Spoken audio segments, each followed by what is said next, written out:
বিএনপির চেয়ারপারসন সাবেক তিনবারের সফল প্রধানমন্ত্রী আপসহীন দেশনেত্রী বেগম খালেদা জিয়ার রোগমুক্তি ও সুস্থতা কামনায় সোনারগাঁও উপজেলার যুবদল, ছাত্রদল, স্বেচ্ছাসেবক দল ও বিএনপির অঙ্গ সহযোগী সংগঠনের উদ্যোগে দোয়া মাহফিল অনুষ্ঠিত হয়েছে। সিনিয়র স্টাফ রিপোর্টার লিটন বিশ্বাস জানান, শনিবার বিকেলে নারায়ণগঞ্জের সোনারগাঁও উপজেলার সাদিপুর ইউনিয়নের সাদিপুর উচ্চ বিদ্যালয়ের মাঠে দোয়া মাহফিল অনুষ্ঠিত হয়। এ সময় কেন্দ্রীয় তাঁতি দলের সদস্য সচিব হাজী মুজিবুর রহমানের সভাপতিত্বে প্রধান অতিথি হিসেবে ছিলেন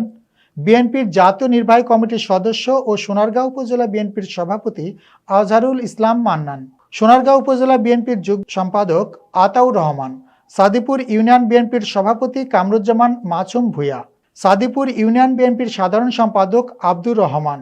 সোনারগাঁও উপজেলা মহিলা বিষয়ক সম্পাদিকা সালমা আক্তার, সোনারগাঁও উপজেলা বিএনপির প্রচার সম্পাদক মোহাম্মদ সেলিম হোসেন দীপু, নারায়ণগঞ্জ জেলা যুবদলের সিনিয়র যুগ্ম সাধারণ সম্পাদক খায়রুল ইসলাম সজীব, নারায়ণগঞ্জ জেলা ছাত্রদলের যুগ্ম সম্পাদক মশিউর রহমান শান্ত, সোনারগাঁও উপজেলা যুবদলের যুগ্ম আহ্বায়ক কাউসার, নারায়ণগঞ্জ জেলা ছাত্রদলের সাবেক সহসভাপতি ও সোনারগাঁ উপজেলা যুবদলের নেতা মোহাম্মদ মোজাম্মেল হক, সাদিপুর ইউনিয়ন যুবদলের সভাপতি আওলাদ হোসেন সহ